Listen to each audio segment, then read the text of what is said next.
शक्तीपीठ महामार्गाला शेतकरी विरोध करत असताना यवतमाळचा शेतकरी मात्र शक्तीपीठ महामार्गासाठी खरं तर पुढे सरसावलाय। पाहूयात काय आहे शेतकऱ्यांची मागणी।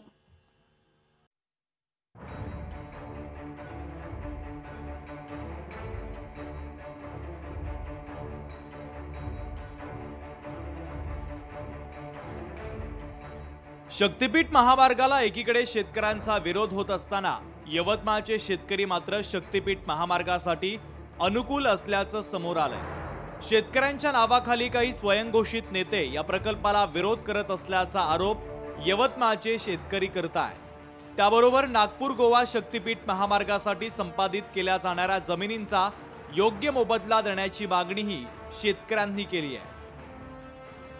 निव्वळ आपल्याला फायदा होत नाही म्हणून राजकीय नेते याला विरोध करत असल्याचा आरोप शेतकरी करतायत।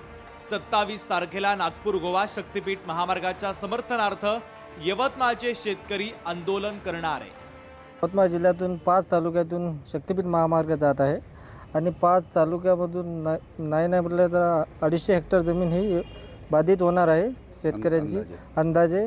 आम्ही कलेक्टर साहेबांना 10 निवेदन देऊन कळवलेले आहे की शक्तीपीठ महामार्ग यवतमाळ जिल्ह्याचा पूर्णतः पाठिंबा आणि समर्थन आहे। फक्त शासनाने मोबदला देताना आपले हात आखडू नये।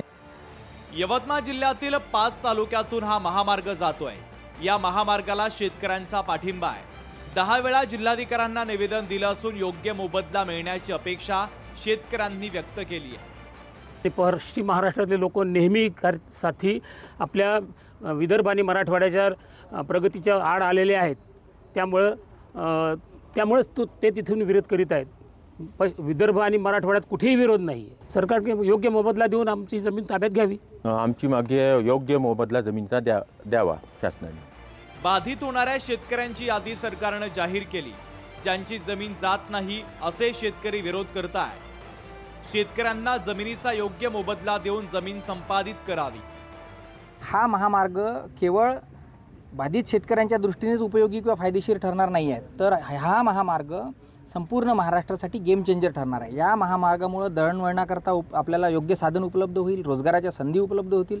आमचा माननीय मुख्यमंत्र्यांवर पूर्ण विश्वास आहे की सामान्य शेतकऱ्यांना आमच्या जमिनीचा आमच्याशी चर्चा करून समृद्धी महामार्गाच्या धर्तीवर योग्य मोबदला ते उपलब्ध करून देतील आणि आम्ही सर्व शेतकरी स्वतःहून आमच्या जमिनी द्यायला आम्ही तयार आहोत। यवतमाळ जिल्हाच नाही तर अख्खा महाराष्ट्र या शक्तीपीठाच्या पाठीशी उभा आहे।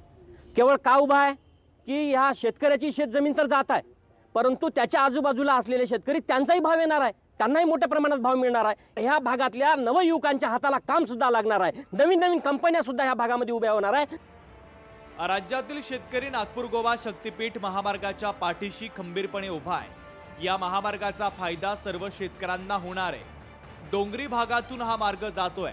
सध्या या भागात कोणत्याही सुविधा नाहीये, मात्र मार्ग झाल्यास सुविधा मिळणार असून नवीन उद्योग सुरू होऊन बेरोजगारांच्या हाताला काम मिळेल। त्यामुळे हा मार्ग व्हावा यासाठी शेतकरी सक्षमपणे उभा आहे।